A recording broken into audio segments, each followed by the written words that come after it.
candy cans. Hey my sweeties, welcome to afternoon tea time with tea.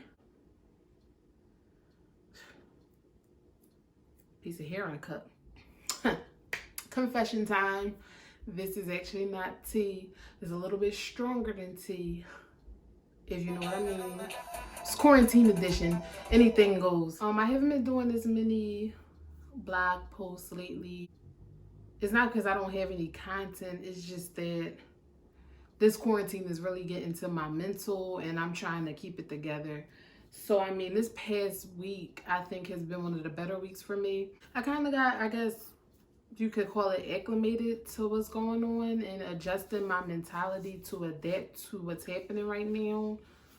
And I don't know if it's a good thing or a bad thing, because when life goes back to normal, I probably won't know how to act. But for right now, this past week, like, I've really just been trying to occupy myself and bring myself back to a point where I once was before this all started. This quarantine has really been messing with my anxiety, and I already have anxiety. I was going through a post about anxiety for y'all anyway, but this quarantine is like, that was the push that I needed to talk about anxiety. And I just want to speak about mine. And maybe y'all can learn from me. I'm not always like a good influence or a positive role model or anything, but maybe y'all can learn from my weak spots, or or y'all can suggest things that might help me. I guess one of the things that is bothering me right now during this whole quarantine thing is not being able to see my family and friends as much as I want to. My grandparents are 80 plus, and it's really killing me to not go over there and see them. I'm not saying that I always go over there and see them when this wasn't going on, because I wasn't, but it's like now that I can't, y'all telling me no, you can't. It's like I want to do it because I'm a rebel. You tell me I can't do something, I'm going to want to do it. So maybe they should say go see your grandparents, and then maybe I won't. It's really difficult right now, or even just thinking about the unknown.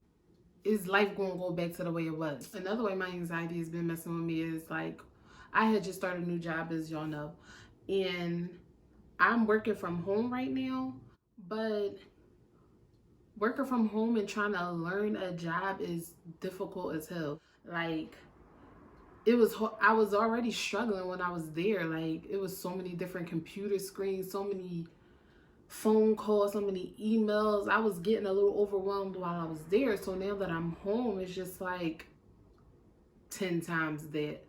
And I found myself breaking down a couple of weeks ago to my supervisor or anybody that would hear me. Like, I was just frustrated. I was beating myself up because I was, getting things wrong. But then I had to tell myself, like, you're new. It's a part of the job. They can't expect you to be amazing when you just started. So more than likely, I'm spending my whole probation period on quarantine, which, I mean, I guess it's a positive, especially because the workload is a little slow right now. There are just so many thoughts that are going through my head about this whole COVID situation. And it's like, I think right now, if you're working a steady job and you're financially able to save, you should definitely save. But then at the same time, I'm doing all of this saving, and then in the back of my head, I'm just like, well, where's this money going to? Because if life is over, what was I saving for? For people whose anxiety is high like mine, we like to plan stuff. We like to plan every aspect of our life: marriage, kids, weddings. Like, we like to plan. Hold on, let me show y'all. So I bought this book. It's called The Passion Planner, and I got it on sale. I mean, during this whole COVID thing, because I guess they figure, why not put a book on sale, a planner on sale, when you ain't got no plans for the next few months, so it don't even matter. So it was discounted. It was like $8.40. I don't know if y'all could see this, but like, I mean, aside from June, because a lot of people's birthdays in June, including mine, my pages are blank, like, not blank with the ink. So they must have been on to something when they sold this for $8. But nevertheless, it's been difficult for me because I mean, I want to plan, you know, like I want to plan my birthday. I want to plan vacations, and I can't even do that. And flights are so cheap right now. It's so damn near bus fare. So that's really, really frustrating. To not be able to plan anything because I like to control whatever in my cup is bubbling. Sorry. It's really difficult because I try to have control over the things in my life so that I won't be as anxious. But right now, I don't know where my life is headed. So I'm like, another thing I'm anxious about is like hospitals. I'm like thinking of the worst case scenario. Like a couple of weeks ago, I had like bad indigestion. And I never really had indigestion before until like a couple of months ago, but it's starting to really, really like bother whatever's going on in here, and it was painful. Like I'm crying, and then I'm freaking out because it's like you don't want to go to the ER or urgent care because you don't want to put yourself at risk.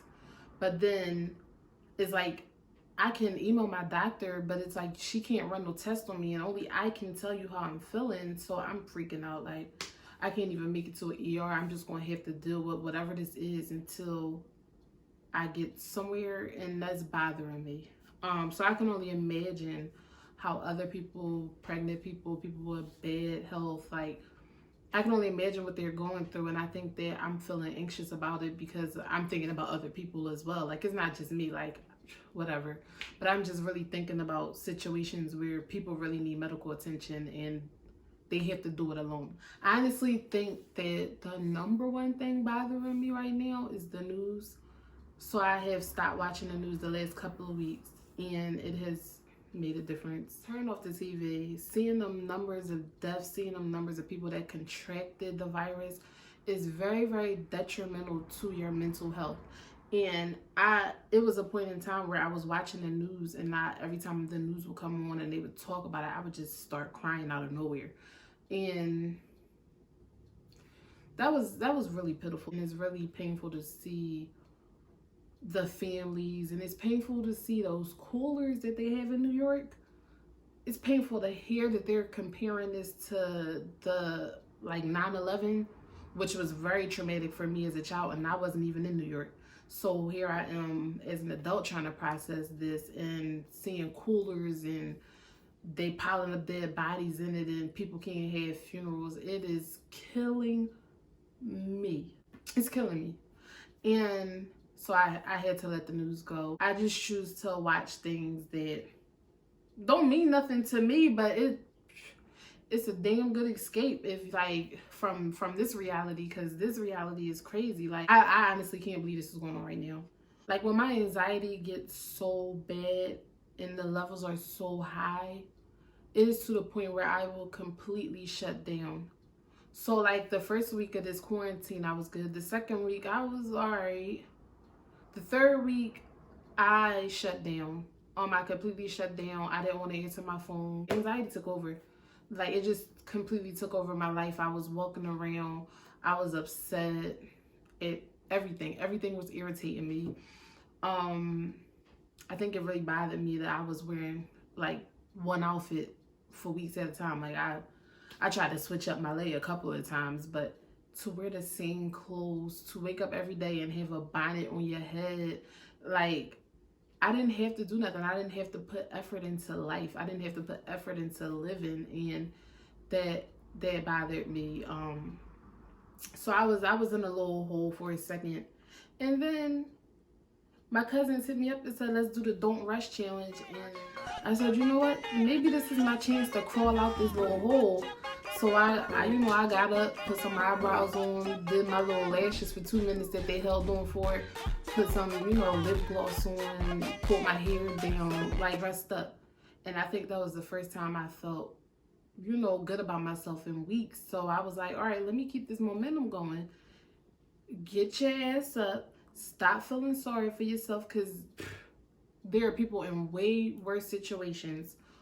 Get up, live your life, because you can't live your life in fear. Like you just can't.